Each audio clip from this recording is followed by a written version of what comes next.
considered to be like Australia's very own Top Gun Maverick, awarded by both the USA and Australia for heroism. In 2009, first ever pilot to compete in the Red Bull Racing World Championship. Also the author of The Sky Is Not the Limit. How far down this hill am I going to slide before I hit the boat? I convinced myself I was going to die. I've caught fire in a plane. I've had a number of engine failures. I've been shot at by missiles. You've been flying for 39 years and yet you're still trying to learn. And the key is to get yourself into the mature phase, which basically says, I can always do better. I can always improve, because I want to be improving to the day I die. Because if you're not improving, you're not growing. So I've got 5 World Championship trophies, 1 bronze, 3 silver and a gold. We're good at what we do, but we're humble. And the way to stay humble your entire life is always assume the person that's standing next to you or behind you that you don't even know is there is better than you. That keeps you humble and it keeps you ready to learn. So I've made some massive mistakes. I've crashed planes, I've made bad investments, I've had relationships that have failed. What would I change? Nothing. So I'm here right now sitting in this chair talking to you about my success because I've learned from my failures. If I changed any one of my failures or any one of my regrets, my life would be different right now. So don't be scared of failure. Embrace failure, talk about failure, learn from failure. What do you believe is the most consistent character trait of the top 1% of performers? No matter how hard it is, no matter how much negativity, no matter how many people are telling you can't do it, no matter how many times you fail, you shake it off and you just get back out there and do it again. In the end, what you're doing is you're trying to be the best you can be. Yep. Welcome to the Top 1% podcast. Thanks for having me here. It's my pleasure. Mate, it's an absolute pleasure having you in the studio as well. And mate, when I was doing a lot of, I've seen you for quite a while, quite a few years actually. But when I was diving in and doing the research piece on you, it was funny because what kept popping up was the fact that you are considered to be like Australia's very own, like Top Gun Maverick. Yeah, I often say that the movie wasn't a documentary; it was make believe. I'm the real thing. So Tom actually wants to be me. There you go, mate. I reckon he would. I've got to ask you as well. What are your thoughts on the movie, on Top Gun? I actually really like both of them. The first one was a bit of an inspiration for me because I was a teenager, and that inspired me to, like, wow, wouldn't that be incredible to do that for a job? And the second one, I must admit, I was a bit concerned they were going to blow it. But I thought it was a really well done movie, and the flying scenes are still actually somewhat realistic. Yeah. So yeah, it's good for aviation all around. That's good, man. That's good. It's funny that there's not many movies that I think can actually get an adrenaline hit going, but there's that scene in it where Maverick, Tom Cruise jumps into the fighter jet when he's been told he's off, and he goes out and he does that run. Yeah. Man, I get goosebumps every time when I watch that thing, just because he goes so hard. It's just so hectic. He pulls off what none of the young pups can do. So yeah, it was one of the first things I want to ask you is if you actually enjoyed the movie, because you do it in real life, right? So yeah, no, that's cool, man. Yeah. That is, I think it did great things for aviation. Yeah, 100%. 100%. Nah, mate, it's an absolute belter. Man, I've got a rap sheet here that is longer than anyone else that I've interviewed to date, man. So if you don't mind, I'm just going to run through a bunch of things here that obviously when we're digging it up. Mate, combat veteran of Iraq, obviously with the RAAF, the Royal Australian Air Force. Won medals for both the USA, awarded by both the USA and Australia for heroism under fire in the F-15 Strike Eagle fighter jet in that war as well. In 2009, you became Australia's first ever pilot to compete in the Red Bull Racing World Championships as well. Came third on your debut, going on to win 7 times and 25 podiums, at winning the overall championship in 2019 as well, which obviously would have been an absolute highlight of the career. Man, extremely well reputed as a motivational speaker as well, man. I know you do a lot of this sort of stuff, both podcasts and keynote speaking as well, and also the author of The Sky Is Not the Limit. So, mate, that's a pretty impressive rap sheet, and probably the thing that sparked me first knowing about you as well, as probably the final iron and the final accolade I would probably throw in there was the race against Daniel Ricciardo, the F1 versus the fighter jet as well. the one on the bridge there. Yeah. That was pretty unique. How was that, man? Like, unique's one way of putting it, right? Yeah, unique. It's funny. Red Bull. You'd never know what's around the corner when you're sponsored by Red Bull, and they called me up and said, "Hey mate, can you race Danny in a Formula One car?" And I went, "Yeah, I can do that." Then they said, "On the Seacliff Bridge at Wollongong." I'm like, I could, but it's not going to happen." And then a few months later, there we are doing it. Mate, that's crazy. How was it? How was the experience of that? Yeah, it was really good. It was a unique learning experience for me as well. Like every time I'm flying, I'm always trying to improve, and if it's a unique thing that I haven't done before, there's always lessons, and we put a lot of effort in every time we're doing something like that. It's not just turn up and do it. Yeah, huge amount of preparation, but even on the day, it was like, well, I didn't expect that to occur with the aircraft while I was doing it. So, but yeah, it's some of the behind the scenes footage from that day were spectacular, much more interesting than the final result of the clip they put forward. So. Man, that's awesome. In terms of it being so different from what you were sort of expecting as well, because anyone that doesn't know Seacliff, so I'm originally from, I lived in Wollongong for many years, so the Seacliff Bridge is a windy little bridge that runs literally on the cliff above the ocean in Wollongong. So what was different? Like, what were you not expecting and how it played out? Well, because the bridge is curved, and originally we were planning to go from south to north down the hill. Yep. But because of speed restrictions they placed on the race car on the bridge to keep it safe, I was then unable to fly slow enough going down the hill. So we had to reverse the direction of the flow. So then I had to be belly up against the cliff in a turn, so I couldn't see the cliff. So from the outside it looks all good, but on the inside I can't see the cliff. So I'm following the road. So to iron out the curve, because it's an S turn, I cut the first corner of the S curve. Yeah. But then we've got something in an aircraft called ground effect, so that when you're near the ground, you get extra lift from the air bouncing off the ground. So as I went across the bridge the first time, I was in ground effect, and then I fell off the bridge. The plane actually fell and dropped as I went off the bridge. I had to power up to get back up onto the bridge and then reset the power to fly around the corner. So all these little things you just don't think of. Man, and you have to think of it in a split second, right? Like a microsecond. Yeah, like the from going off the bridge into the gap to then back on the bridge is probably about 2.5 seconds. Wow. And I had to respond to it in that time. How do you react that quick? Like, is it just muscle memory at that muscle point? memory and just knowing what your objective is. It's like everything in life. If you know very, very clearly what your objective is, and you know what resources you have available to make that work, as soon as you are off rails, and you just naturally use all of the resources you've got to get back on the rails. How long had you been flying at that point? By the time you would have been there, you would have been. Oh, for that race there? Yeah. Oh, geez. So that was probably 3 years ago, and I've only been flying now for 39 years. So it's a 36 years experience for the muscle memory for that reaction. Because dude, that's crazy. Eh? Yeah, you don't even think. Obviously yourself when you go through it, and you'll be able to react so quickly with it. But the idea of obviously you've got it, and then you drop, and it's not a long bridge. Like it's. Driving through it, cruising at 60 Ks it might be, but how fast would you have been going when that dip happened as well? Oh, probably about 150 kilometers now. So yeah, it's still quite slow for my aircraft. Of course. So you can see in the footage I'm going sideways trying to keep the plane in the air. But yeah, it's what we do as pilots. Any pilot who trains hard enough can respond like that. Yeah. Okay. No, I love that, man. That's cool. It's the essence of just becoming a master of what you do, right? It's like that 10,000 hour lesson sort of. It really is. Yeah. If you want to become a master at something, I've heard it said a number of times that the difference between someone who's good and someone who's professional is someone who's good does something until they get it right. Someone who's professional does something until they can't get it wrong. I love that. That. That's cool, man. Yeah, dude. One of the things that I was really intrigued to ask you as well, the difference between being a combat pilot versus a racing pilot. How different is it between the transition of the two? Is there a different? Yeah, super curious about that. Yeah, flying wise, there's quite a bit. Based on the aircraft and the role and the mission, but mindset wise, not a great deal. Not a great deal. It's and I think mindset for anything in life is not a great deal of difference. That it's how you apply your brain and how you apply your attitude to self-improvement, which is the key. Okay. Flying a fighter at supersonic speeds, dropping weapons, shooting missiles, flying formation, being at the edge of the atmosphere, is a lot different to flying under bridges and around pylons. It's a huge different physical method of doing stuff.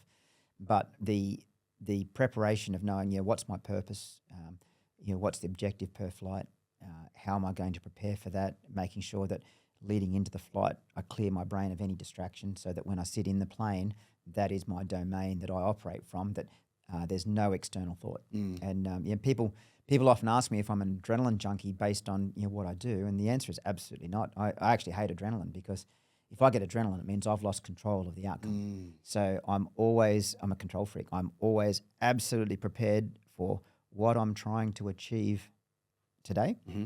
And it's my objective to keep it absolutely on the rails and respond incredibly fast to it not being completely on the rails. And it's actually my happy place. So I am the most relaxed I am when I'm in an aircraft at low level going flat out, because there's no other thought in my brain. I am completely focused on the here and now. I'm like the dog on the beach with his owner. There's nothing else in my life apart from right here, right now. The bank balance doesn't matter. The staff don't matter. The leaky roof doesn't matter. The car needing a service doesn't matter. It's just me and the aircraft. I love that, man. I love that. The only thing I could ever describe that's similar to it is when I take my motorbike out and I'm going for a decent pace. You can't think about anything else, and it's actually the only time that I ever can switch off. And that's me doing whatever I'm doing. I can imagine you, like you said, low level, just going flat out, completely different level, a lot faster. But it's the same thing all around. I think anyone who engages and immerses themselves in trying to be perfect can get the same feeling. It doesn't matter. You can be washing the dishes. I've achieved at washing dishes. Really? Where you just hyper-focused. Absolute focus on right here, right now, and you get that same zone feeling. I ride mountain bikes and I get the same feeling on the mountain bike. Mountain bike's actually the closest I can get to the feeling in an aircraft, because the harder you push yourself on the mountain bike, the more you have to focus. And it's not adrenaline, it's focus. And being immersed in focus is, for me, that is the meaning of life. When you can be completely immersed in the here and now with focus, that is the best feeling in the world. How do you think you cultivate that? Like, how do you do that so that you can, like you said, you get at washing the dishes. Like, how can you cultivate that? Yeah, for anyone out there, especially with there's so much head noise these days. Like, how can you cultivate that into literally things like washing dishes or the mountain bike riding, whatever it is? How do you find that you've mastered that? The way I do it is I have to have a set routine that I use to go into that state of mind. Okay. Where I completely relax, almost self-hypnosis, just deep breathing, circular breathing, and clear my thoughts, listen to a couple of particular songs which just completely make me feel good, motivate me that life is good. And then no matter what I do from that point on, life is good, and there's no one distracting me at all. And for the flying side of it, it's reasonably easy for me to do because I have to focus. Riding mountain bikes, I've had a number of stacks, so I have to focus. But anything I do in life, I do have the ability to generate that. It's so easy to get distracted, so easy. So you've got to get rid of your phone. You've got to get rid of distracting people. You've got to get rid of an environment which shows everything that's not done in your life. Yeah, you've got to get a clean environment to meditate in, so that all those distractions are gone. Because in the end, they are just distractions. It can seem like the whole world is falling apart, but it's not. They're just distractions. The world is what you're doing right now. Yeah, for sure. So it sounds like you just get yourself into that meditative state before you do it, so that before you hook into whatever it is that you're going to do, even if it was washing the dishes, you get into this thing that you're just purely thinking about that task, and then so you can hyper-focus effectively on that. Like, clearing the mind, get yourself into a focus, and then just bang, going straight into that one thing. Exactly. And then setting yourself a goal, like competition is the spice of life. If you're not competing against yourself, typically, yes, you might be competing against other people, but in the end, what you're doing is you're trying to be the best you can be. Yeah. So having a clear and a measurable goal for everything you do gives you something to aim towards. Yep. And then you get that feeling of self-satisfaction when you achieve it. So if it's like, I've got to wash the dishes, you're never going to enjoy it. Yeah. I'm going to wash the dishes and I'm going to see if I can do it by this time. Ready, set, go. Yep. And it needs to be perfect. Yep. And I want to get it in the right order. And I want to make sure every glass is sparkling when I'm finished. Yeah. I want to have even go OCD. I want the knives here and the forks here and the spoons here once you're finished. So, but it just, the challenge may be like taking something that's dirty and out of order into something that is very ordered in a specific timeline, achieves something, and makes me feel good. Yeah. Yeah, I love that, mate. I love that. Something I was going to ask you there, and I bloody just lost it as you were ripping through that stuff that was super relevant to that. I think it'll come back to me. But man, one of the things you said earlier that I'm just super curious to dive back into for a second too. You said physically they're extremely different between the combat side and the racing side. Why physically? The race planes are much more aggressive. Okay. Everyone looks at a really. Yeah, exactly. Everyone looks at a fighter jet and goes, "Well, that's the epitome." Yep, of crazy performance. So, yeah, a fighter goes faster, carries more, goes higher. Yep. But my race planes, I've got 2 of them, and they are the most maneuverable piece of machinery that carries a human being in the world. Yep. Like, I'm not limiting it to aircraft. You name something that carries a human being. There's nothing more maneuverable. So a fighter jet, the F-18 I flew. It rolls at about 300 degrees a second. It pulls 7.5 G. Okay. My race plane rolls at 500 degrees a second and pulls 14 G. Whoa! Almost twice the amount of G, and it does that at a very low airspeed. So I can, with my race plane, I can be going that way at call it 450 kilometers an hour. And less than 3 seconds later, I can be going that way at 450 kilometers an hour. Holy shit. Yeah. They're just built for that? Built for that. It's stronger than the human being. Hectic. What? Why are the fighter jets not built the same? Just because they're so heavy. So and you need a longer wingspan, and we need more wing to turn tight. Okay. And that stops you from going supersonic. So it's a balance with the fighters. If you want to go supersonic, you need a shorter wing, which then stops you being able to turn as tight. Okay. Makes sense. Makes sense. That's crazy, hey? Yeah, it's funny, man, how so many different applications, right? Again, like the supersonic versus the turning and I guess with Red Bull Racing as well. It's like it's all about the acrobatics and the speed and the being able to turn so quickly as well. So exactly, yeah. It's super interesting. How is it being like a Red Bull racer as well? Because it's like the epitome of sports, right? We had, do you know Saya Sakakibara? Yeah. The BMX racer, the Olympic gold medalist? We interviewed her. She was on the podcast a few weeks ago. Yep. And it was cool, man. I asked the same question. It's just like, it just blows my mind. But I'm super curious with yourself because you've obviously been doing it for a while. Yeah, I've been involved with Red Bull now since end of 2007. So I'm definitely part of the family. And you get to meet some amazing people. You get to share stories, and like part of growth as a person is learning from other people. Yep. Being able to learn from other people. There's some people that stifle their learning because they think they know everything. And it's a great company in the fact that they're always asking for ideas of what you want to do. So they're always coming up to me, hey, Matt, what do you want to do this year? Think of something amazing. It doesn't matter what it is, just think of something amazing and let us know, and we'll see if we can do it. Yep. And it's, like the Seacliff Bridge. Whose idea was that? I'm not even sure where that one came from. That came to me, but I'm working on a number of projects with them at the moment with the aircraft. Yep. It's a great company to work for. Yep. Yeah. It makes a lot of sense, man. Because like if they bring those ideas, like they bring it to you to say, hey, bring us some ideas, bring things to work with. It's you guys that are in the plane, or it's like you guys that are like on the bike, in the plane, in the F1 car, whatever it is. Like you guys are the ones that are like, we probably have ideas coming to you going like, I'd love to try this or that or whatever. So yeah. Well, the funny thing is, they're always saying this to me, and I consider myself actually a reasonably boring person, and most people don't agree. But I think harsh on yourself there, mate. I think I'm a boring person because I'm a pretty straight shooter, and I don't consider myself a risk taker. Okay.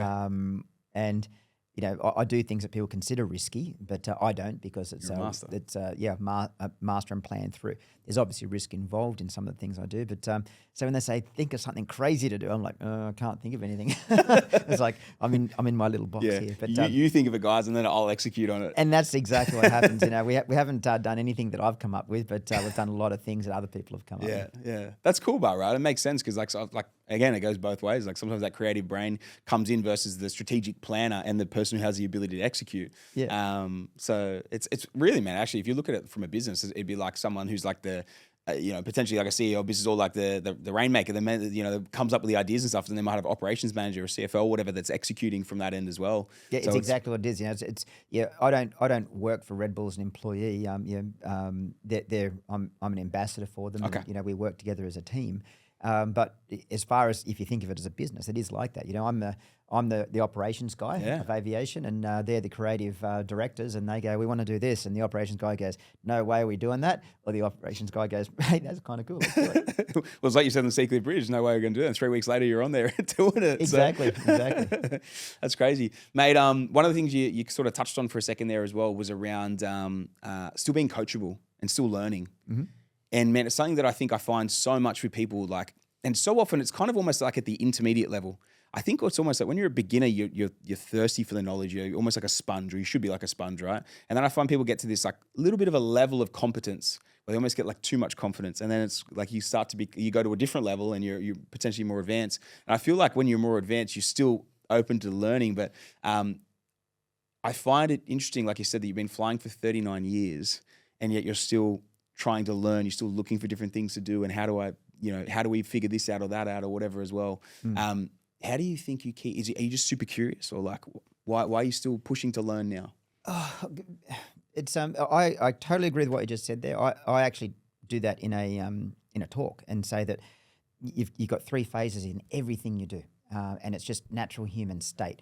Is that when you're learning something, you're scared of making a mistake, and as soon as something's going off the rails, you stop or you hand over and say, "Oh, someone help me!" Yeah. You ask for help. You then become into what I call the expert phase, where you're like, okay, did you see that? and you become judgmental. You go, oh, look at that. Look at that clown doing that. Yeah. Oh, I'd never do that. Oh, see them mess that up. But that's the dangerous phase, because you're now overconfident. And then you get to what I call the mature phase. The mature phase is when something's gone wrong, or you've had someone have an issue, or you've realised I'm not as good as you've been embarrassed by something. You realise you're not as good as you think you are. And the mature phases are where you then not only want to continue to improve yourself, but you also want to help other people learn and improve. So you don't become judgmental, you become helpful. Okay. And it doesn't matter what you're doing in life. If you pick up a new sport, you decide, hey, I'm going to learn to skateboard on a half pipe. You would first do it like, oh, and then after a while, after a while, you're like, yeah, check me out. I'm so cool at this. And then you nearly break your neck one day. And you're like, okay, back to like, okay, this is dangerous. I need to keep doing what I'm doing and learning and helping people. So it happens continuously through your life in everything you learn. And the key is to get yourself into the mature phase, the mature mindset as soon as possible, which basically says, I can always do better. I can always improve. Because, I want to be improving to the day I die, because if you're not improving, you're not growing. If you're not growing, I can't imagine living your life on a downhill slide going, well, I'm just waiting for the end now. How far down this hill am I going to slide before I hit the bottom? Yep. So if you're always growing, if you're growing financially and you're growing emotionally and you're growing in capability, you may not be able to continue to grow physically in strength, but you can always continue to grow as far as knowledge and emotion is concerned. Yeah. And if you continue to grow your whole life, imagine the person you end up as. I've seen a lot of people, in fact, the majority of the people I know seem to hit a plateau and either stabilise or go, well, it's now time to wind back and just coast for the rest of your life. And I can't imagine anything worse than coasting. Yeah, it was really funny. I was smirking there as you were saying that. I remembered what I was going to say before, because you were midway through something. I didn't want to interrupt you. And I was going to say, if you're not growing, you're dying. That's one of the absolute key things I've always lived by, because it's so true. And as you're ripping through all that, I'm like, I know where you're going with this, and it's so true, man. Because I think it's they kind of get to that competence level, or the advanced, like you sort of said, and then that false sense of I know everything or know it all, sort of at that stage. But it's exactly like you said there, those humbling moments there, and like you call it the mature phase. I honestly believe you get to that maturity phase through humbling moments, which then make you realize you're not a God, and you need to, and there's still so much to learn and improve and to continue mastering the art. Yeah, I tell my team, I've got a philosophy in my team that we're world champions, we're good at what we do, but we're humble. And the way to stay humble your entire life is always assume the person that's standing next to you or behind you that you don't even know is there is better than you. So if you're talking it up about how good you are, there's someone behind you going, what an idiot. Yeah. Even if you think you are the world champion, there's someone behind you going, well, I'm a 3 times world champion, shaking his head going, geez, check out this guy talking it up. Yeah. So always assume there's someone within earshot of you who's actually done more than you, is better than you, and that keeps you humble and it keeps you ready to learn. Yeah, people often say to me, geez, a fighter pilot's arrogant. And you actually would struggle to find an arrogant fighter pilot because they're weeded out. We're very confident, Really? but we're not arrogant. And the difference is in that expert mature phase, a confident, arrogant person is the same person through getting ready to do something and then going out and doing it. Because, you can't have a fighter pilot, if you think about it, you can't have a fighter pilot that steps out the door going, geez, I hope I don't get shot down today. You got to step out the door going, I am going to do the shooting down today. Yes. But the difference between a confident and arrogant person is after the mission. An arrogant person comes back and says, did you see that? A confident person comes back and goes, what could I have done better? So, and that's how you stay open to learning for your whole life, is you be confident that you can get the job done. You're always striving for perfection, but you acknowledge, I will never be perfect. So every time you come back, no matter how good you did, you come back and go, what could I have done better? So you're constantly assessing performance. Constantly assessing performance, always looking at what we call the execution gap. Okay. This is what I wanted to do. I might have missed it by 1%. It's like, damn it. Okay. How are we going to clean that up tomorrow? How are we going to clean that 1% up? I love that, man. I love that. Something was popping in my head when you were talking about the arrogance versus the confidence. It's like that old saying of like, beware the quiet man in the room. The one that's not talking it up. Or quite often that's the mature phase, right? They know they need to talk about it anymore because they've achieved. I don't need to tell you how good I am. Yeah. It's like, I don't need to dress up. I don't need to wear my badges on my chest. Yep. I know. Yeah. Matt, I love that. And being in a constant state of learning, it's crazy because like obviously the amount of years you've been doing it and still assessing performance in the way that you are, when in reality you could go, I'm a beast, world champion of the most elite level of flying that there is in the world, but yet you're still assessing yourself every time you go out there and fly. Mate, if that doesn't pass on a pretty good lesson to the people out there listening, I'm not sure what will. Mate, before we jump into this has been awesome, by the way, so far, man. I've really enjoyed this bit. I'm taking a lot away from it myself as well. It's cool, man. A lot of like little things popping off in my head. So, man, I appreciate you sharing.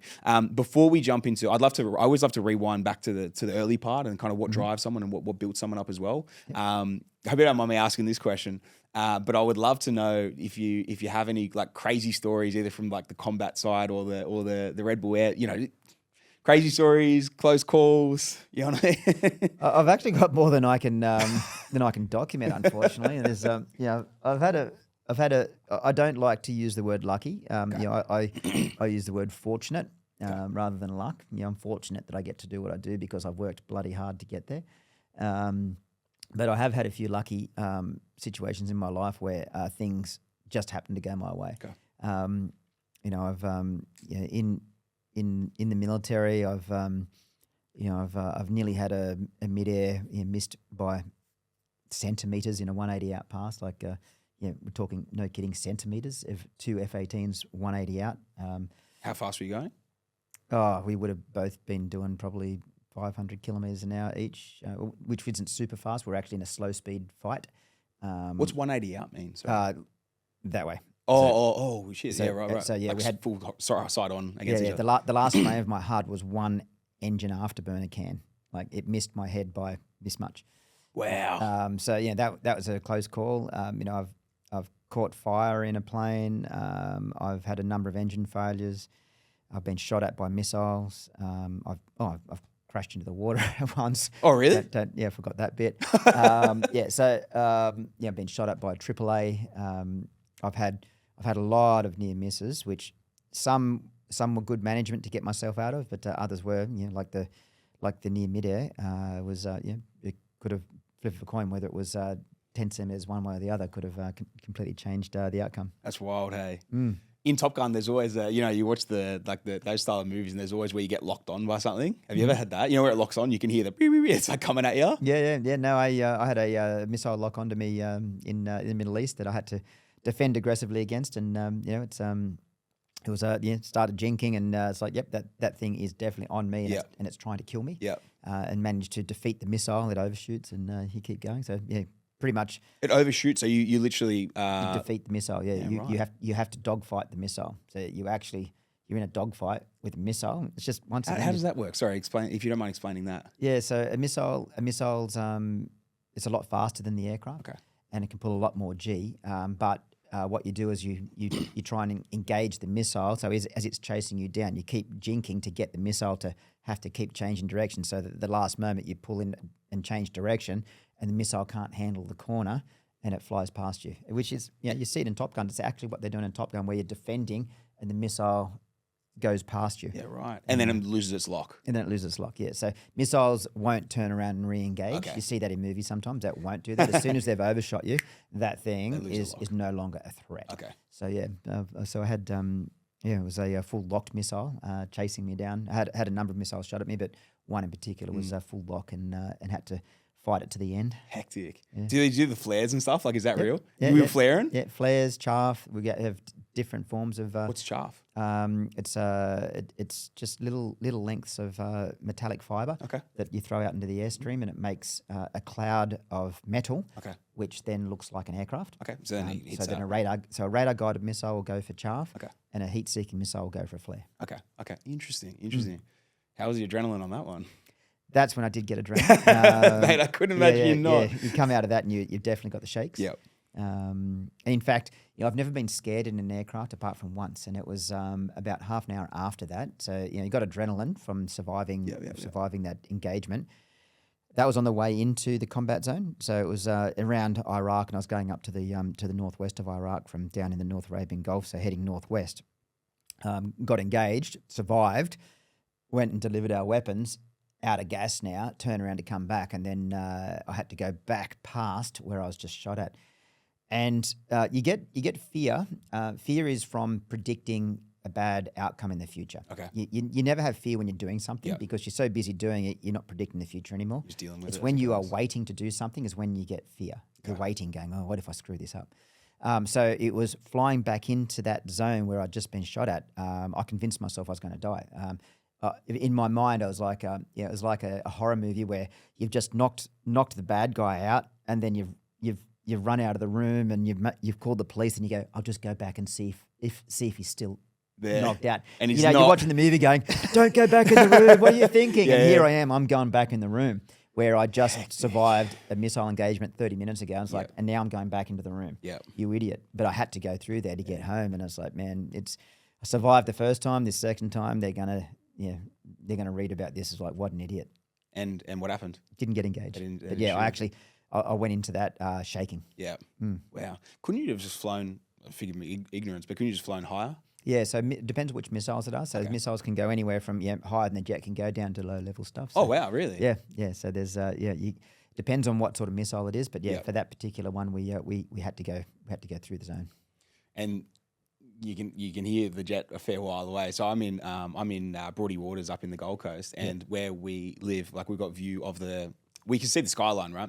And you see that, I don't know if it's an F-18 or whatever it is, but they every now and then they go ripping across the beach line. Yeah. And mate, you hear them from ages away, and you're just like, what is that? And then you're like, oh shit, it's a jet. And you run out on the deck, and you see them just go, vroom, like that just goes absolutely hammering past. Like it's just like the intakes make a big raw noise. Yeah. So everyone thinks the jets are noisy from behind. They're just as noisy from the front when you hear the air getting ripped apart by the turbines in the engine. Yeah. Yeah, it's cool. You do the Gold Coast Air Show. You go and have a look, and it always, I think it's an F-18 that always finishes, or whatever it is. It's a fighter jet, and it's crazy, man. It's crazy to watch it. It was actually funny. One of our clients that we have in the buyers agency in Australian Property Scout, he finished the final race. The final run. It was his last run that he ever did for the RAAF. He was out at Ipswich. Is it Annerley? Emberley, sorry, that's out there. Yeah. So that was his final run that he ever did before he hung the gloves up. So it was really cool, man. It was really cool. Yeah. But no, that's sweet, man. Dude, I'm getting all smiley, all bloody, all goosebumpy with these stories, mate. I feel like I'm half in bloody Top Gun as it is. Mate, something that I love to do, and it's funny because we're 35 minutes in here, ripping through some different stuff. But what I always do, generally love to start with, is actually rewinding back to kind of early life, man. Because I find so much, and I think a lot of people can sort of take things away from this in terms of like a lot of people, they think they have things in their early life that like affects them in a bad way. And so often I think there's so many learnings and takeaways and events that can sort of happen in the past. people don't realize that they can really shape a positive future as well. So I always love to go back to start. It's almost always someone that's super driven. There's events in life that have sort of structured themselves and moving forward from there. But you grew up you're a third generation pilot, right? Like your father and your grandfather were all flew as well. So it was always going to happen. Always going to happen. I'm the first professional pilot. Okay. But my granddad was a pilot in World War II, but didn't continue to fly. My dad is a private pilot, flies on weekends. Okay. And I grew up, ever since I was like a baby, basically riding shotgun with my dad, in planes on the weekend. So, I was always going to be a pilot. Yeah. I just didn't know what type of pilot I was going to be or how I was going to afford it. We didn't have a lot of money, but I knew. I was always amazed by adults in my life who they were miserable. Like they hated their job. You'd have dinners with the neighbours, and everyone's just complaining about being at work, and they'd live for the weekend. And then on Sunday afternoon, everyone's miserable because they've got to go back to work. And I was like, why would you waste 5/7 of your life? Yeah. Like, why wouldn't you do a job that getting paid is a bonus? Like I've got a hobby and I get paid to do it. Yeah. And so I just couldn't imagine anything other than getting paid to go flying. It's like, that's my absolute desire of what I want to do 24/7 and getting paid to do it. So that was my motivation. And you had that from a very young age? Yeah, I have no recollection of wanting to do anything else apart from be a pilot. For some reason I had something inside me which said I wanted to have order in my life. So I'd consider being a policeman and that sort of stuff. Yep. But if I was going to be a policeman, I was going to be in the air wing. Yeah, right.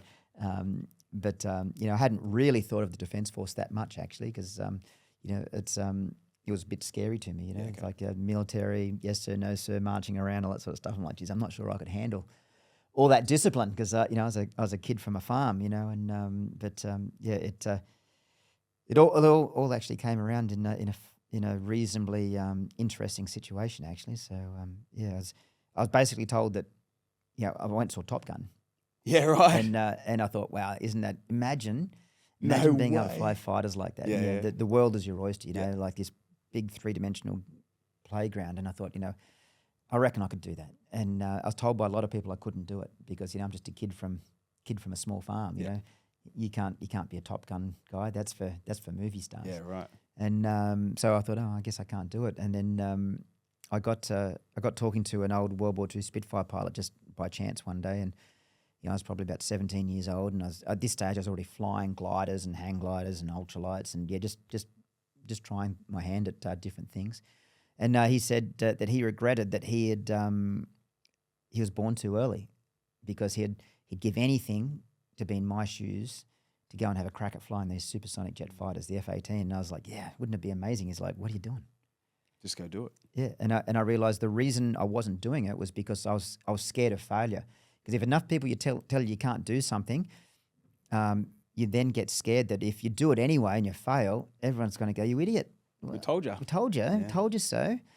And so I decided, what's worse than having a heap of people say I told you so is spending the rest of your life wondering if you could have done it. So I decided at that point, and it's probably the smartest thing I've ever done in my life, I decided at that point for the rest of my life I was going to live with no regrets. Mm-hmm. So no regrets for me is taking action. You regret, if you think of something you regret in life, it's because you didn't take action. You rarely regret taking action. Even if it's the wrong action, at least you tried and you know. So no regrets means take action and don't fear failure. Embrace failure, because at least now you're smarter from it and you're not living with wondering what if. Whether it's asking someone out for a date, whether it's going for a job interview, whether it's buying a house that you can't afford, it's like no regrets, man. Just do it. You make stuff work when you do it with no regrets. Yeah. And I joined the Air Force, and the rest was history. Man, I love that. I love that, man. My co-host on my property podcast, one of his favorite sayings is, "Failure weighs ounces, but regret weighs tons." And it's because, like, in the moment, it might hurt to something to hurt, but again, failure is a lesson. as long as you learn from that lesson. Like, it might be an expensive lesson or it might be an extremely painful lesson. But if you take the lesson from it, that's what's important. But the regrets, like that's what weighs you. That's what weighs you down. People often say to me, what would you change in your life? The answer is nothing. And I haven't been successful all my life. I've made some massive mistakes. I've crashed planes. I've made bad investments. I've had relationships that have failed. What would I change? Nothing. Because I'm here right now sitting in this chair talking to you about my success because I learned from my failures. If I changed any one of my failures or any one of my regrets, my life would be different right now. Yeah. I could have made a bigger mistake. So don't be scared of failure. Embrace failure. Talk about failure. Learn from failure, and you will become successful in what you do. Yeah. I love that, man. I love that. It's one of those things. Hey, you have to. If you're not willing to roll the dice, it's one of the oldest things that's in line with that. Is like you can't win the lottery. You don't buy a ticket. I mean, you got to go have a crack. Yeah, success is never guaranteed. Yeah, failure is guaranteed if you don't try. That's cool, man. I love this, mate. You're spitting fire. This is perfect. So it was that mindset shift from that one conversation with that Spitfire pilot from World War II. It was that one conversation that just pivoted in your mind, and then bang, you were on. And that's held true for a number of times in my life now. Where, for instance, getting into the Red Bull Air Race. I was a wing commander in the Air Force. Yep. I'm a senior military officer flying F-18s, and I'm talking about getting into a sport as a sportsman with an energy drink. It doesn't seem like it fits to be a senior military officer where people come up and salute and say yes sir, no sir, to then becoming a guy wearing a Red Bull hat flying planes all around the world in a sport. Yeah. And so many people told me, what are you thinking? Don't do it. Yeah. Don't do it. And it was like, maybe I'm being ridiculous here. And then running the same philosophy as the Spitfire pilot talked to me, I just projected 5 years down range and went, how am I going to feel sitting at home in front of a TV, being now a group captain in the Air Force, watching some other guy fly on the Red Bull Air Race? And the answer is, you know what? You're miserable. I'd be miserable. So you know what? Let's go and have a crack. It won't be guaranteed I get the job. And if I do get the job, I don't have to keep it forever. Yep. So at least I'll know. So go and do it. Turns out I could do it. Turns out I like doing it. Turns out, I achieved quite a bit doing it. And, it's one of the best decisions I've ever made in my career. Yep. That's awesome, man. How air wing commander, you said, hey? Yep. How high up is that in the Air Force? Wing commander is about it's classified as a senior rank. Okay. It's the rank where you'd be the commanding officer of a squadron. Yeah, right. Okay, squadron of fighter jets. So how big is a squadron normally? There'll be probably 20 pilots, 20 jets, 200 or 300 personnel. Wow. Yeah. So, you're in charge of $1 billion worth of assets or more. Yeah, and a couple of hundred people. Yeah, right. That's crazy. So it's large company CEO position. Yeah, of course, mate. That's awesome. That's sick. Man, I just running through my mind all the stuff, like especially with the Red Bull, like they transition over to the Red Bull stuff as well. It's crazy because exactly as you said before, like if you don't take the risks, you'll never know, but you would only regret it. And potentially 5 years down the track, okay, sweet, maybe I'm up a rank or 2 ranks up in the Air Force, but at the end of the day, it's not gonna. It sounds like it wasn't gonna give you that much purpose more than what you were doing then and there at the time anyway. Yeah. Whereas then transitioning ever into something like that was fresh. It had new energy about it, and it was a roll the dice into something different that was an unknown. Which it sounds like you almost kind of live a little bit for the unknowns now. Yeah, well, I think complacency is a big threat in life. Yeah. When you start getting complacent, one, it can be dangerous in what I do, but it also starts to stifle your enjoyment. Because you're becoming complacent because the challenge is gone. Yeah. If you're being challenged, you can never get complacent when you're being challenged. Yeah. So it's all about continuously challenging either yourself or having people challenge you. Mm-hmm. There was always going to be challenges in the Air Force, but I needed a new flying challenge. Yeah. And that's what the Air Race was able to give me. Yeah. And I continue to people say to me, what's your current purpose? What's your current drive? What's your current dream? And 53 years into this innings, you can have periods of your life where you are stagnant. you don't always have to be sprinting for a goal. You know, every now and then you need to pull over to the drink station and reassess and catch a breather. And you know, I'm actually in the process of doing that at the moment. You know, people say, "What's the next 10 years hold?" I'm like, I've got some thoughts, but I actually am not exactly sure exactly where it's going right now. But that's okay. You're allowed to have a breather, but you don't do it for too long, and don't become stagnant. Don't become complacent. You know, I'm just happy just being able to, you know, sit on my balcony and have a beer every afternoon. You know, while that's enjoyable for a certain period of time, you've always got to be able to get up and push yourself to continue to drive to something which is a challenge. And if you're always challenging yourself, you won't become complacent, and you'll always be improving. You're always doing that learning, and that is the spice of life. Yeah, I love it, man. Where do you reckon that competitiveness came from as well? Because like it sounds like when you were younger, like you were very young at the time when you were sort of questioning yourself, but then you've gone in, you've done it, and then you've kind of retained that almost like focus on continually trying to improve yourself over time, be pushing, and even the pivot, you know, back when you did into Red Bull as well. But like, where does that competitiveness come from, do you think, and the mental toughness that goes alongside that? I don't know. It's been a question that I've asked myself. It's been a question I've had sports psychologists and performance psychologists ask me as well. Really? You know, when I joined the Air Force, I actually in the training got the highest score in Royal Australian Air Force history for a pilot graduate. So I was interviewed quite extensively by the recruiting agencies, by the Air Force psychologists on how I did it and what drove me. What test in particular? For the psychologists and everything. Well, what did you score? So you said you the highest aggregate score in RAAF history, which is for all the flying results for every flight is scored and graded. Every exam, you know, every flight test. So the aggregate, every testing that there is to become a pilot. The highest rated ever in RAAF history. Jesus. Yeah. So I was interviewed quite extensively about how I did it. Yeah. And a lot of it was my motivation to be perfect. You know, so I had a very disciplined work ethic. I had, you know, apparently some natural ability to do it as well. But I would say it was my desire to be the best I could be, which drove it. Because you know, it's very difficult when I was 19 years old and your mates are out on a Saturday night at the pub, and I was like, okay, see you later. I've got to go in my room and study. You know, it's a bit of a lonely life. It is a lonely life to be at the top, actually. But for some reason, it was more important to me to leave no stone unturned than it was to go out and drink beer with my mates. And I think a lot of athletes a lot of world champions can relate to that. That you know, it is a bit of a lonely existence. You don't go to the after party. You know, you go and get some rest so you can train the next day, while everyone else that was at the event goes to the after party. So so it is a bit of a lonely existence. And where that came from, you know, there's probably some from my childhood. You know, I was the younger sibling, so you know, you're always being compared to your older sibling. You know,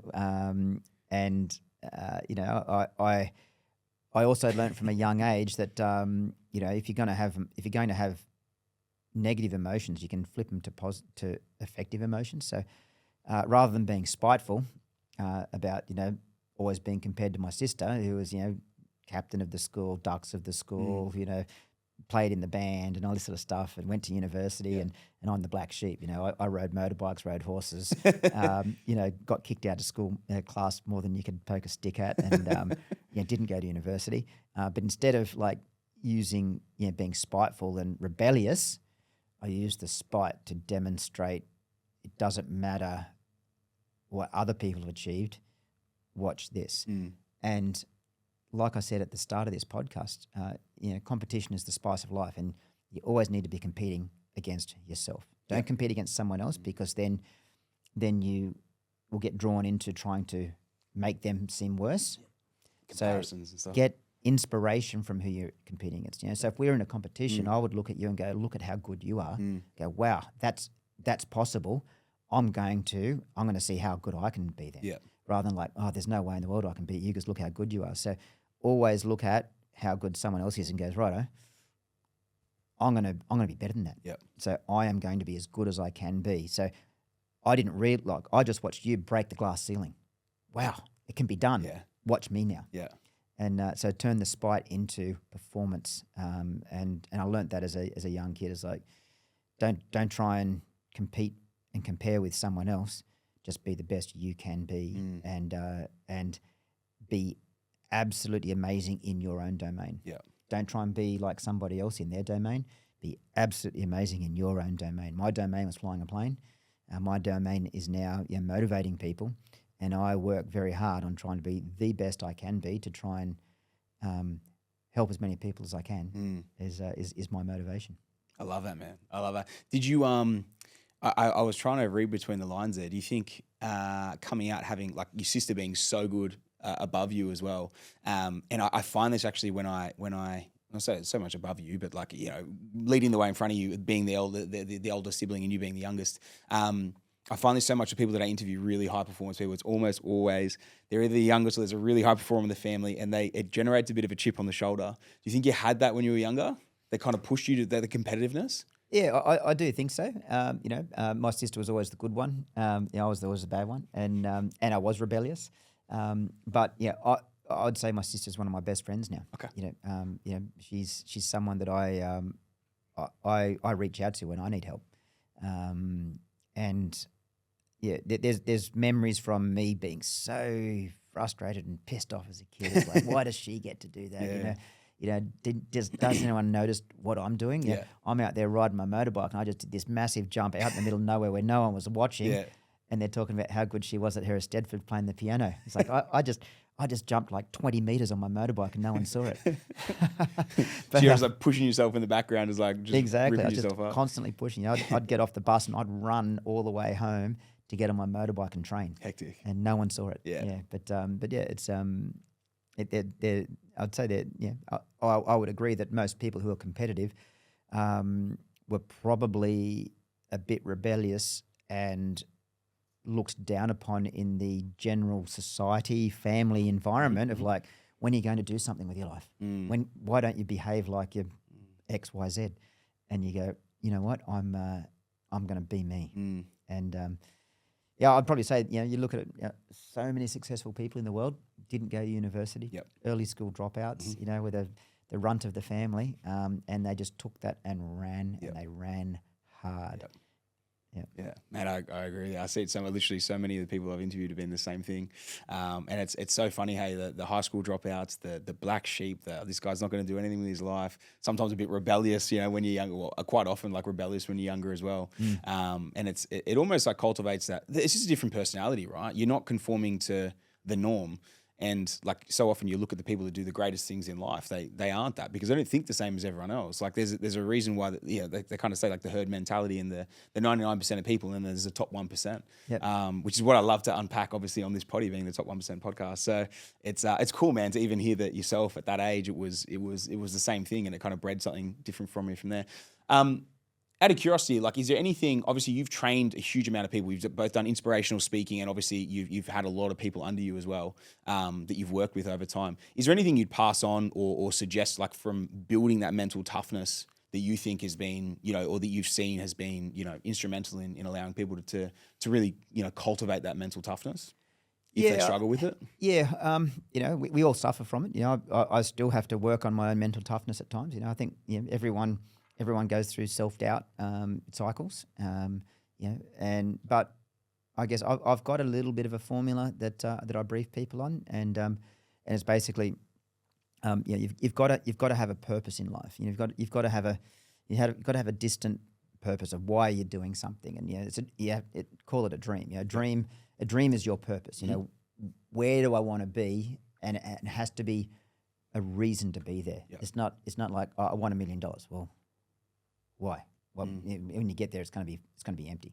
Why do you want it? What are you going to do with it when you get there? But then, so actually, tangible goal. A tangible goal, not just a monetary something on the wall. Something tangible that goal. Does something with purpose. Yep. But what I tell people as well is don't put a timeline on it, because the fastest way to get depressed about not being able to achieve something is have something that's really big, a big dream that's out there. People put unrealistic timelines on those things, and then when they get halfway through the timeline, they haven't even started yet, and they're like, it was stupid. It was a stupid thing anyway, and they just give up on it. Yep. And then that's so demoralizing. It's not funny. So have your thing out there, but don't put a timeline on it. But what you put your timeline on it is what I call my goals or my stepping stones. Okay. And they're the things that are very short range, like 1 week, 1 month sort of thing. Yeah, in the next week, the next month, I'm going to do this, whether it's I'm going to achieve a savings goal, or I'm going to have passed an exam, or I'm going to have run my first kilometre, or I'm going to have done, lost a kilogram, or whatever it is. But there's something that is on path to that, but that's where your focus is. And that's got the timeline. That's what gets you out of bed every day. Make sure you've got a team of people around you that encourage you. And there's so many people in the world that discourage their loved ones from doing stuff because they love them and they're worried about them entering into financial commitment they can't afford, or entering into a relationship they can't afford, or failing. So they're worried about them failing. So they tell them, don't do it. Yep. Because they're worried about them being hurt through failure. So they're not on your team, and they love you, and you can love them, but they're not on your team. So people that are on your team are people that say, like, it's very easy to find someone on your team because they're people that when you tell them your dream, they say, that's awesome, how can I help? If they say, that's awesome, how can I help? They're on your team. Yeah. If they go, oh, geez, that sounds a bit risky, so thank you, and just change this topic. Next is make sure you've got a plan every single day. Okay. And don't just plan what you want to do, plan what you don't want to do.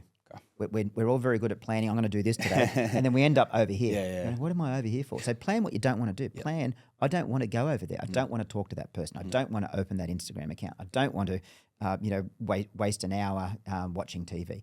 And then lastly, the most sorry, just to recap on that, you're planning for what you want to do, but then you're also planning what you want to leave out. Avoid. Avoid. What you're going to avoid. Okay. We never plan what we want to avoid. That's interesting. We just end up in a dead end again, going, oh yeah, here again. Mate, I've never heard that before. That's amazing. Plan what you want to avoid. Yeah, because then you're consciously avoiding the shit that's going to time vortex you and pull you out of everything. Mate, I've never heard of that before. That's awesome. Because you can have the game plan, but then so often we all get sidetracked. Yeah, so plan what you're not going to do. Awesome. And I love then that. if you do that every day, after 100 days, if you just have 3 things every day, after 100 days, you've got 300 things that you've avoided. And then the last thing is just have resilience, because we all have a bad day. Yeah. Everyone, well, most people, after a bad day, they go to bed stressed about it and have another bad day. If you have a bad day, acknowledge we're never perfect. You're always going to have a bad day. Figure out what you're going to do differently so it doesn't happen again. And then go to bed looking forward to the opportunity tomorrow to show the world you're better than you were today. And you sleep well and you jump out of bed with energy going, watch this, as opposed to having a shit night's sleep and getting out the next day going, I'm not looking forward to this. How do you plan that though? Like, do you because were you just talking about a mental shift with it, or are you writing everything down just to get it out of your head? Write it down. Yep.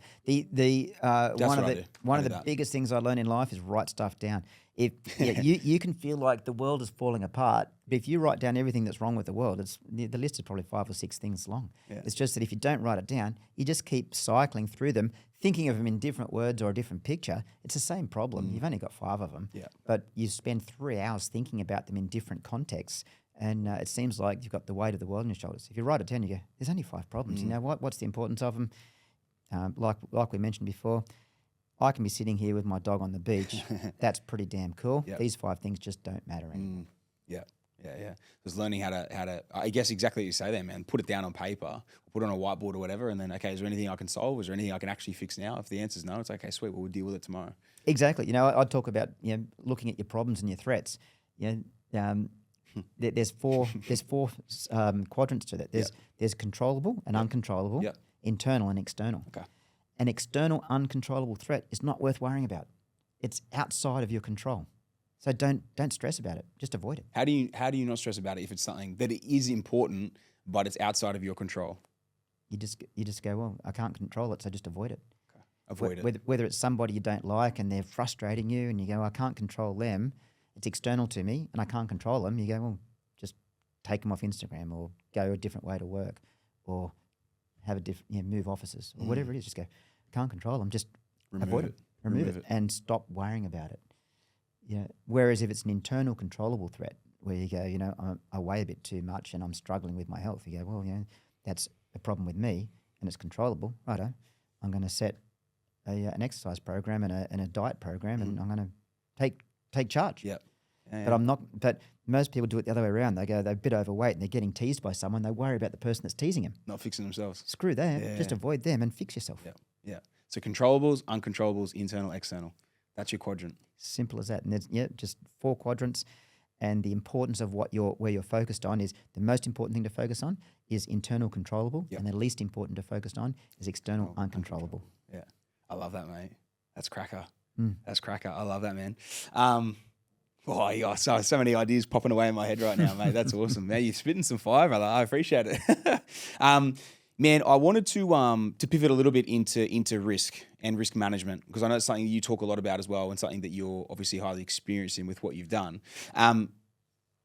With what you still do it now, obviously, but even when you were racing at 1,000,000 miles, 450, 500 k's an hour on with Red Bull, and then obviously low speed was 500 k's an hour in your subsonic, supersonic, whatever the jets. Risk management in that piece. How did you manage that so well, and then how do you carry that forward in life now? Yeah, so risk management is about consequence times likelihood. Consequence times likelihood. Yeah. Okay. So what's the damage, and what's the likelihood of it happening? Okay. So if consequence is like a broken toe because you drop something on your foot, and the likelihood is 10%. You go, well, it's still a bit risky that I'm going to break my toe. Yep. Yeah. If consequences like I get laughed at, and the chances is 1 in 100, it's still low risk. Like, who cares? Yep. If the consequence is death, and the chances of it is 1 in 100, that's incredibly high risk. Okay. Yeah. 1 every 100 times you do it, you're going to die. So consequence is something has already happened, and we control consequence with safety equipment. So, if the chances of you crashing your car are X, but if you wear a seatbelt and an airbag, the consequence is greatly reduced. The risk is reduced. Okay. So, but for me, if you think about it, when I'm racing a plane and I'm wearing a helmet, big deal. That ain't going to do too much. It's not going to do a lot for me if I hit the ground, is it? So consequence for me can easily be death. Okay. So what I work on is likelihood, and likelihood's controlled by the margin of how hard you're pushing versus where the event where something happens. Okay. And that margin is controlled by knowing what your threats are, knowing what procedures you have in place, and making sure you've got the correct mindset in place. And knowing threats and procedures, they're easy. You can sit down on a piece of paper and write them all down. The key is what's going on in here. Yeah. And if you start pushing too hard, you will generally cut corners. And generally you push too hard when your focus is wrong. Yeah. And the wrong focus is when you are results focused. If you are purely results focused, you will cut corners and take shortcuts and take the high risk route to get there as fast as possible. Okay. And sometimes you get away with it, but often you won't. And you only have to fail once if consequence is death, and that's the end. So what I do is I have very clear processes in place, very clear. And while I know where I want to end up, I know where the result is, it's over there, I have to go that way to get there. And I just go, that's what I've got to do. Okay. Because that's the process is go that way, go that way, go that way to end up there. Whereas if I go, I want to be there right now, I'll just go charging through a bad environment and get there. Through your bomb zone in Iraq where Yeah, exactly. Yeah. And if in doubt, of why am I doing something where I'm starting to increase my risk levels, if in doubt, I just think of my son. Okay. And go, you know what? What's my purpose in life? My purpose in life is to watch him grow up and get to meet his grandkids. Okay. Which means I'm going to be a great granddad. Yeah. So I have a long life in front of me. Yeah. And if I am focused on getting there as fast as possible, I will not make it. Yeah. At some stage in the next 40 years, I'm going to have a fatal accident if I daily am cutting the corner. Yeah. So my purpose in life is to get to meet my son's grandkids. And if that means I have to go that way every time to get over there, I shall do that. That's your risk management piece. Yeah, interesting, man. Interesting. Okay. So it's always assessing. Yeah, it's always assessing where you're going, and then what is the correct way to get there that's not going to blow you up on the way through. Exactly. What is the correct low risk route that gives me the maximum margin to achieve the result? Yeah. So you're doing the best time possible, but also whilst managing that risk piece as well. Exactly. How do you avoid pushing too hard on it? You know what I mean? Like how do you gauge that risk piece? You know what I mean? That's called experience. Okay. And that's why the older you get, the better you get at judgment. Yeah. Because I've had a number of near misses, and you get to know what is good and what is bad, and also have a team around you. That's awesome. How can I help, team? Yep. But people that you trust, that they know the importance to you of achieving stuff. You know, I'm very driven to achieve. Yep. So they have to understand that it's important that you achieve. But when they speak, you listen. So if someone who's not on my team goes, you shouldn't be doing that, I don't listen because they're not understanding the importance of being driven. Whereas someone who's on my team goes, that's awesome, how can I help? They understand how important it is to me to get somewhere. And they go, you're pushing too hard. I now listen because they understand the full equation that's going on in my head. Yep. And they're assessing it properly for you, not just being the blanket no, someone not on your team. When they're on the team, you know there's someone to listen to. Exactly, because there's so many people that just like their first response is, oh, no.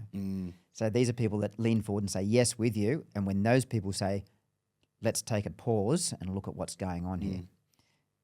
And I had that just 2 weeks ago when I was doing an event, and one of my team members said, when you add up everything that's involved, that's happened to you in the last 3 days, right now you are at risk of making a mistake. You need to wind back. Yeah, okay. And I did. Okay. Interesting. Out of curiosity, how do you pick the people? Because you were sort of saying before, if someone's like, yeah, you should, like, you know, I'll back you and like happy to help sort of thing. How do you get to the point of like selecting the right people for that as well? Because like the other flip side of the coin, there's I guess a little thing in my head that's going through as well as you don't always want a yes man as well. And like, you got to be careful of taking advice from the wrong people, even if they have the right intentions. It goes both ways. They may have the right intentions, but are giving you bad advice, or, you know, both ways in terms of trying to be safe for you, or the other side. For sure. Yeah, I have a lot of people that want to join my team because it's going to be awesome. It's like, hey, I'm going to go and fly inverted under a bridge at 8 meters. Yeah, that's going to be awesome. It's like, you're probably not the right person to be helping me advise stuff. Yeah. So, and once again, experience, you know. And someone who's done what you want to do or has been along the path as well? Or not necessarily, in fact. It often can be just someone who is understands mindset. Yep. Yeah. What I find actually is sports people, professional sports people are awesome at it because they understand the desire to win and what the risks are to do so. Yep. You know, so I've got a lot of really good people in my corner that I can reach out to. You know, like world champion type people. You know, Mick Doohan is someone that I've talked to a bit. Grant Kenny. I'm showing my age with everything here.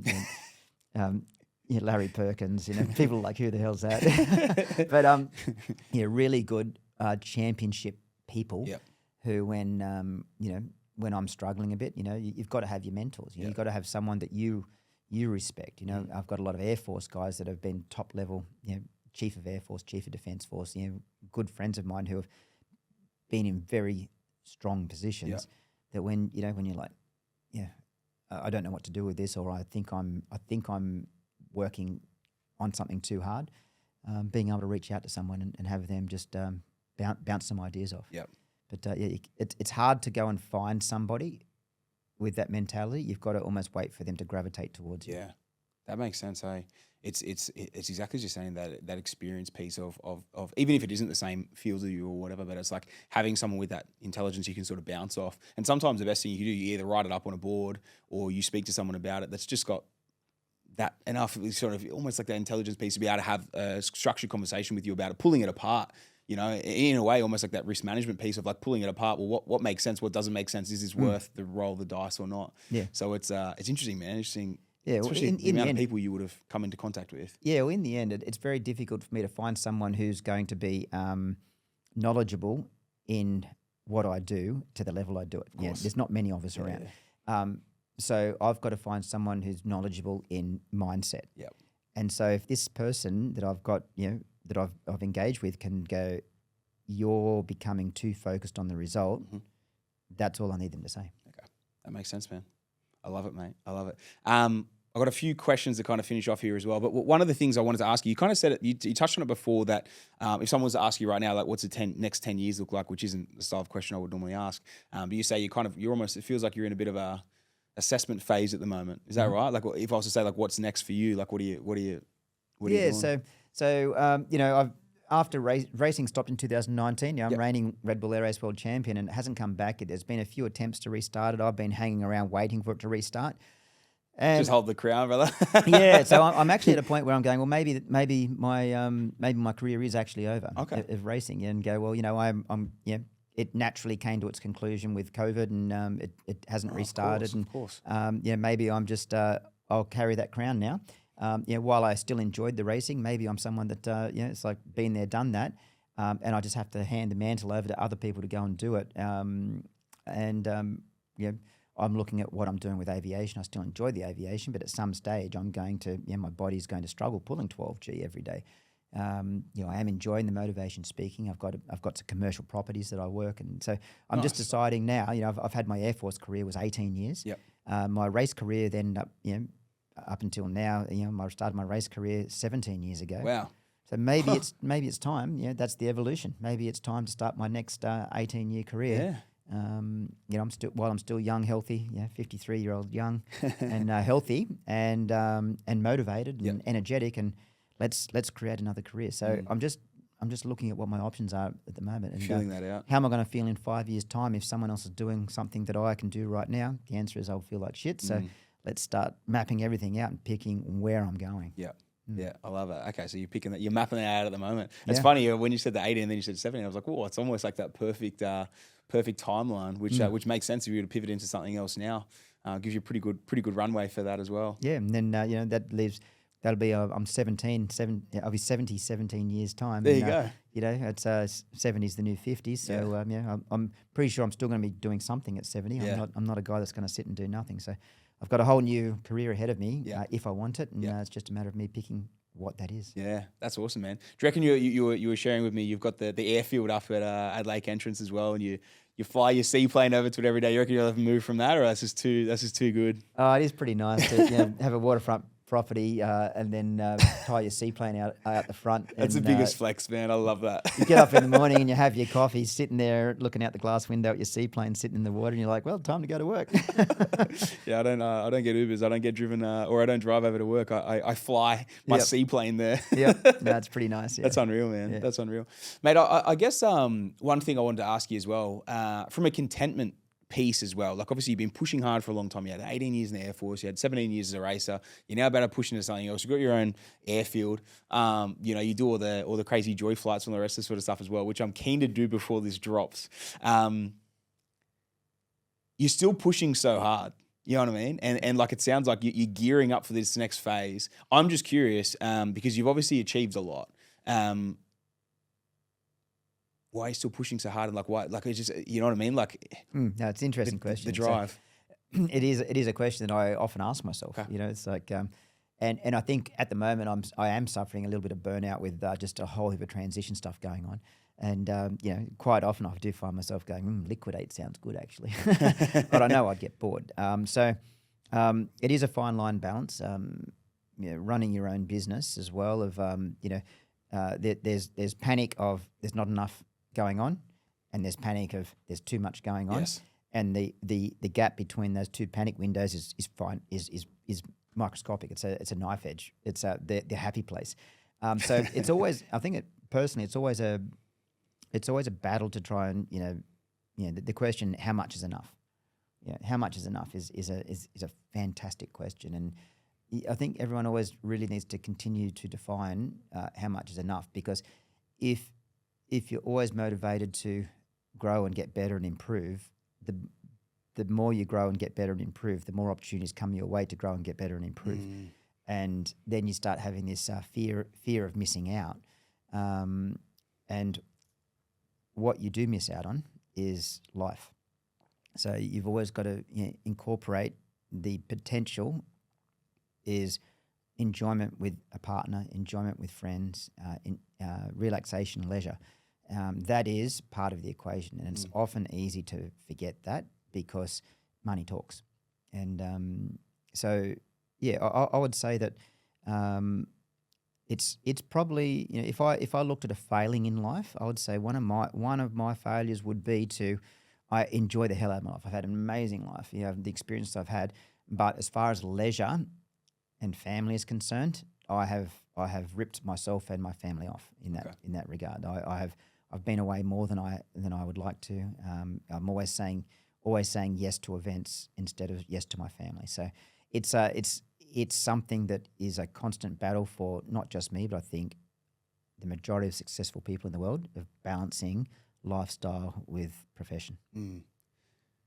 Matt, I feel you more than you probably know in that regard. And it's a funny thing because it's people talk about like a work-life balance, but I think ultra high performers, it just doesn't come into the equation because you're always pushing for success. You're always thinking it's like the dog at the beach. You're sitting there and you know, you got the bubble above your head and you got everything going through your head and he's just chilling, enjoying the moment. And I think, not to offend anyone here, but I think that's for average people. And I think like it's not that we can't work towards it, but I think people that are extremely high performers, they struggle with that because they're always working on things. Your mind's always percolating on things and what's next. How can I be better? You know, always revisiting things as well. And I think it's one of those things, man, that I think it's very hard to be content when you've grow up with a chip on your shoulder, trying to be excel and be hyper competitive. It's very hard to sort of get rid of that sort of thing. And again, it was funny when you were saying that sort of stuff. I've said this multiple times in this pod, but it was triggering things in my own mind, like thinking about as well. It's something that I seriously struggle with. Is that contentment piece? And it's funny because I'm 16 years into what I do, and 7 years into running the business extremely hard, and I've just realized probably in the last 6 months.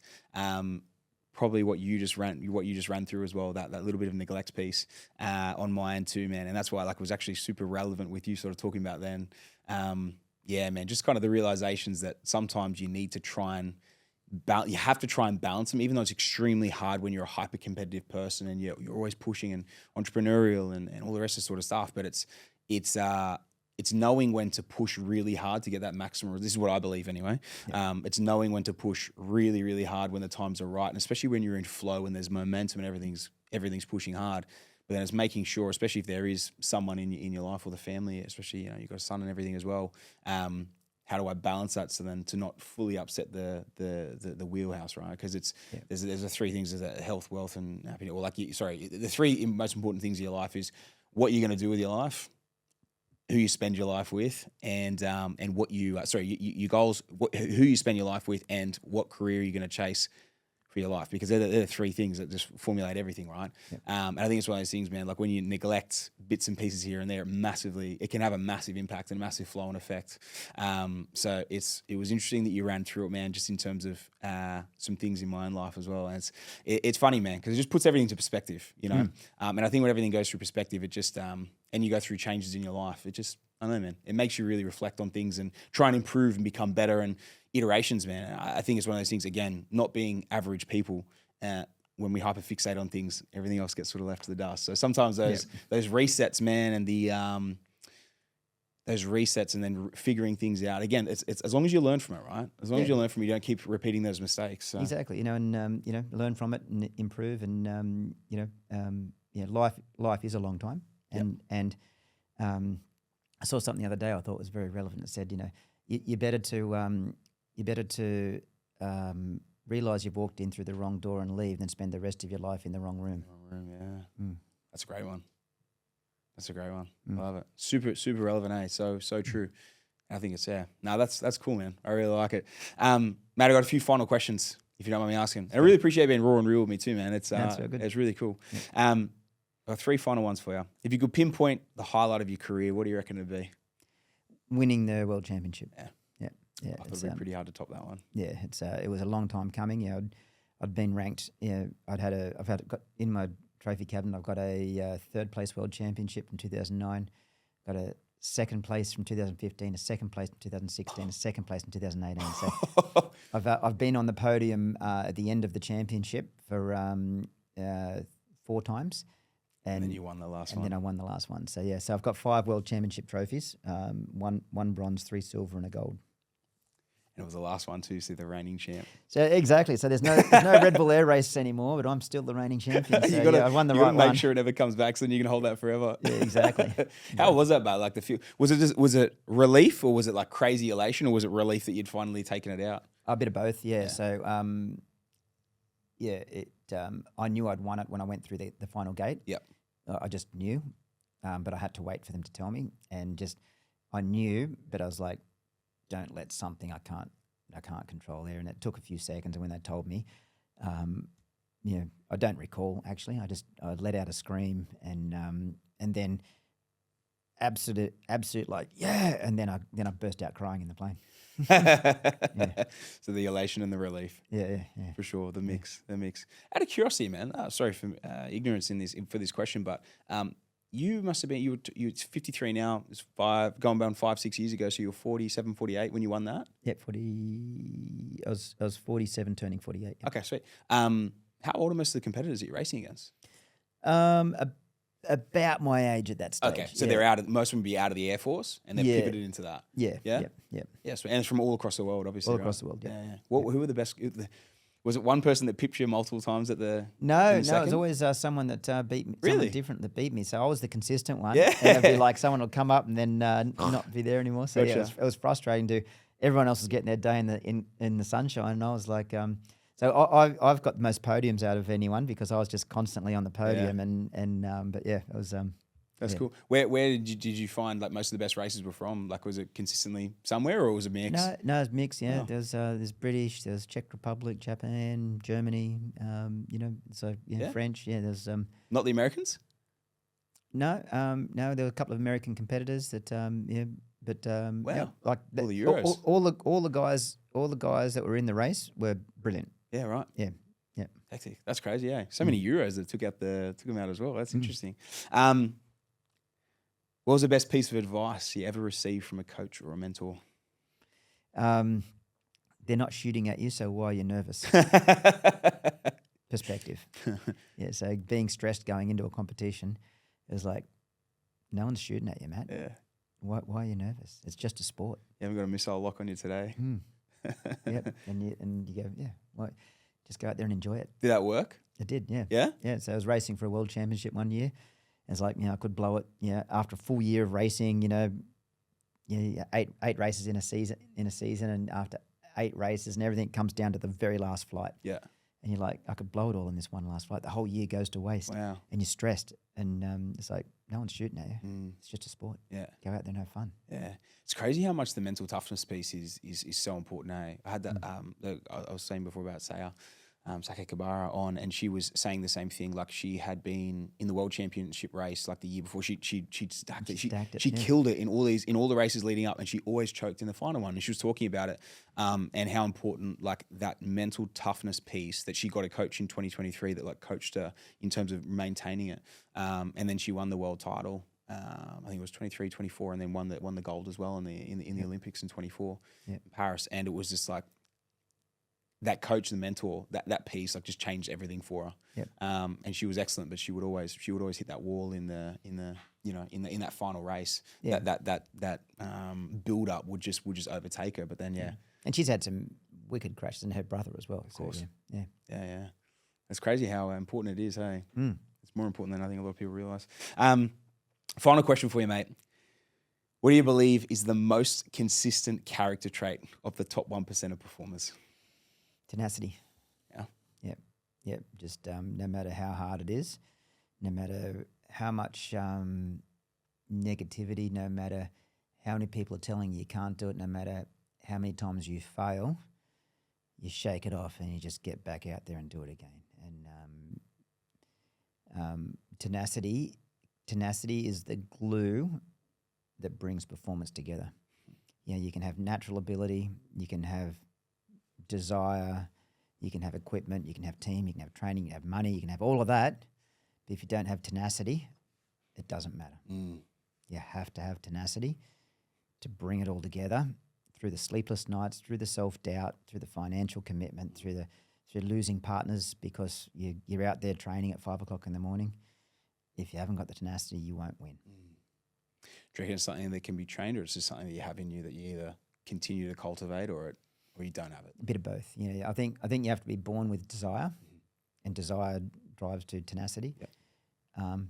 But you can train people to want something enough. Yeah.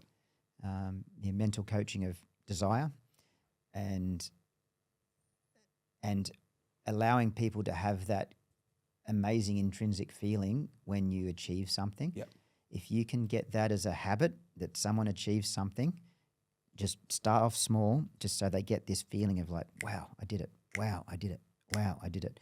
And you start getting that into people's brains that I keep getting this amazing feeling when I push hard. These little dopamine hits. And then level it up. Yep. And then you are now working 15 hours a day with tenacity through the good times, the bad times, the hard times, because you want that feeling. And it can be trained.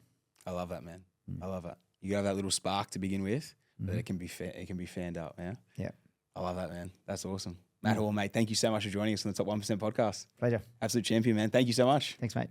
Listeners, I hope you took some great value from today's episode. I know I got super pumped up listening to this thing. I know you would have too. If you did, please make sure you send it on to someone else you think would also enjoy today's episode. If you're loving the podcast and you haven't hit the follow or subscribe button, make sure you jump on your favorite listening platform, hit that follow or subscribe button. It helps push it to other people as well to keep building the people around us, the community, the people that think, talk, and act the way that we do about property. And if you haven't left us a 5-star review yet, and again, you're loving the potty, please make sure you jump on there, you leave us a 5-star review. We would massively appreciate it. And until next week, guys, that's another investor episode on the Scouting Australia podcast.